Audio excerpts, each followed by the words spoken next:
बंदो चरण सरोज गुरु मुद मंगल आगार। जय सेवत नर होत हैं भव सागर से पार।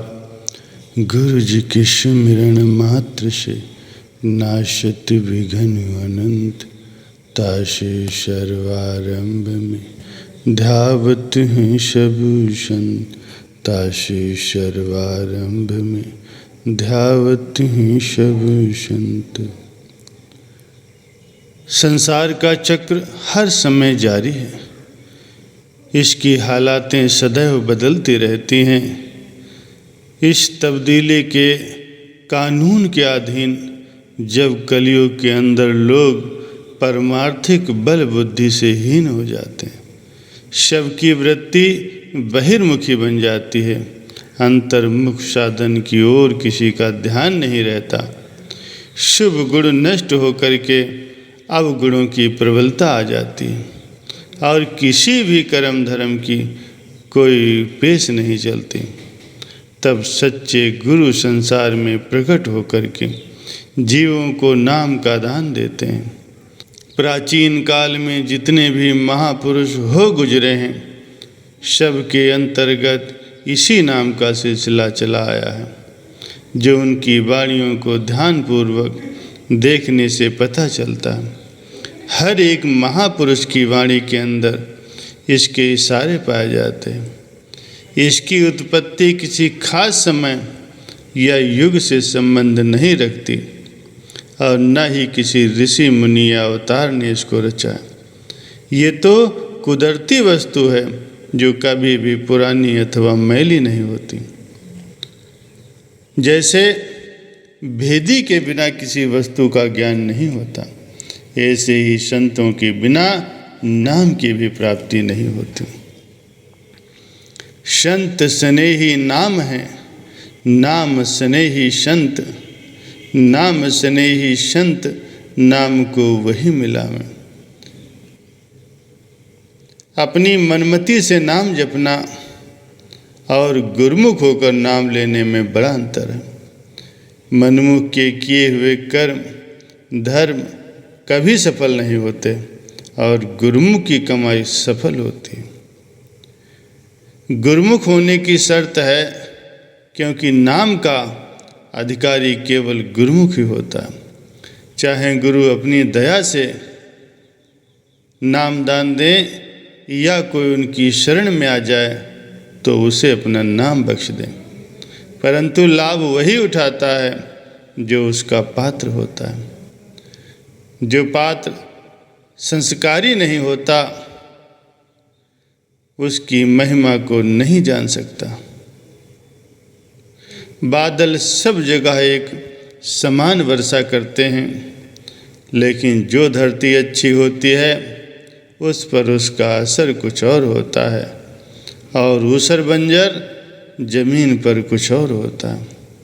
इसी प्रकार सद्गुरु नाम तो सबको बख्श देते हैं, लेकिन जो संस्कारी होते हैं वो उसमें रंग जाते हैं और जो संस्कार से रहित होते हैं वे वैसे के वैसे ही पड़े रहते हैं।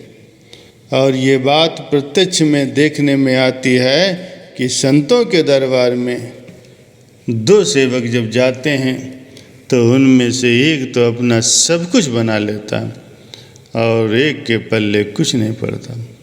कारण ये है कि जिस प्रकार शेरनी का दूध सोने के बर्तन के सिवाय नहीं ठहरता, ऐसे ही नाम भी गुरुमुख के हृदय के सिवाय नहीं ठहर सकता।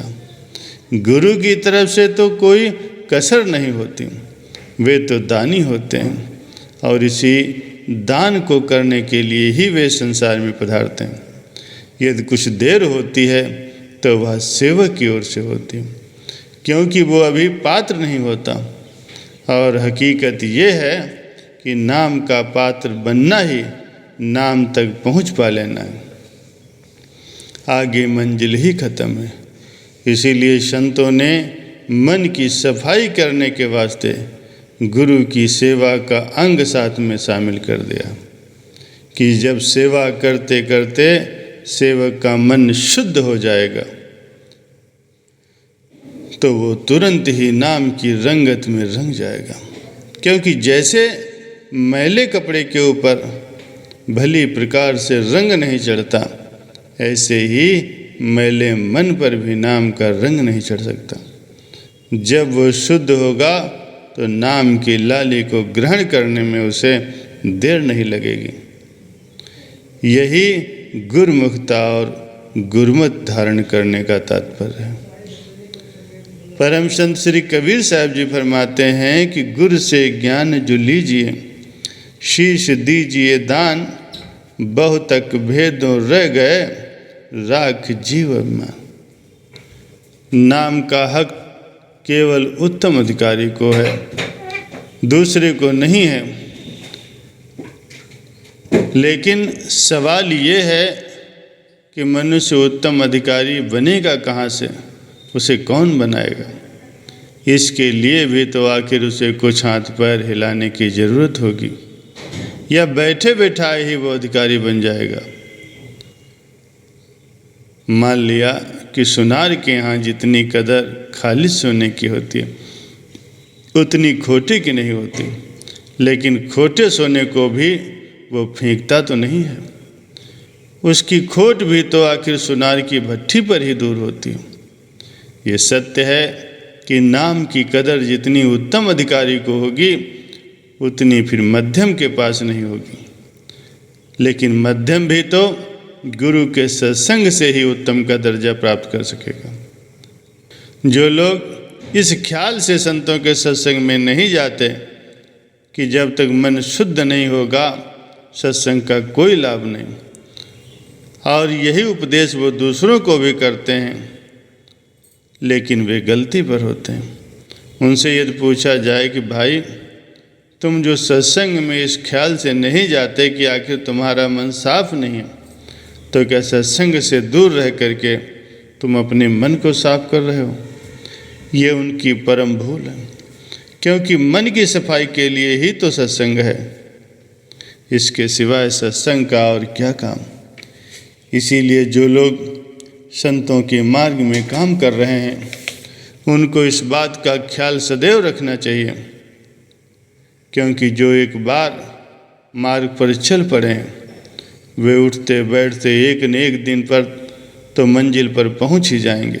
और जो चले ही नहीं खाली बातें बनाना सीख रहे हैं तो उनको भला कहाँ पहुंचना है। चलते मार्ग जो गिरे तासिर नाही दोष, कहे कबीर बैठा रहे तासिर करड़े कोस। इसलिए उठो चलो और अपनी तबीयत में हर वक्त चलते रहने की आदत डालो। आलसी जीवों की मत सुनो, वे तो स्वयं आलसी हैं और तुमको भी आलसी ही बनाना चाहते हैं। बुद्धिमानों का कथन है कि बैठे हुए शेर से तो चलता फिरता गीदड़ भी लाभ में रहता है। इसीलिए गुरु महाराज जी ने जो भी बतलाया है उसका थोड़ा बहुत अभ्यास रोज किया करो, और ऐसी आदत डाल लो जैसे कोई नशेड़ी मनुष्य बिना नशे के नहीं रह सकता। ऐसे ही तुमको भी गुरु के नाम का अभ्यास किए बिना, भजन किए बिना भोजन भी अच्छा न लगे।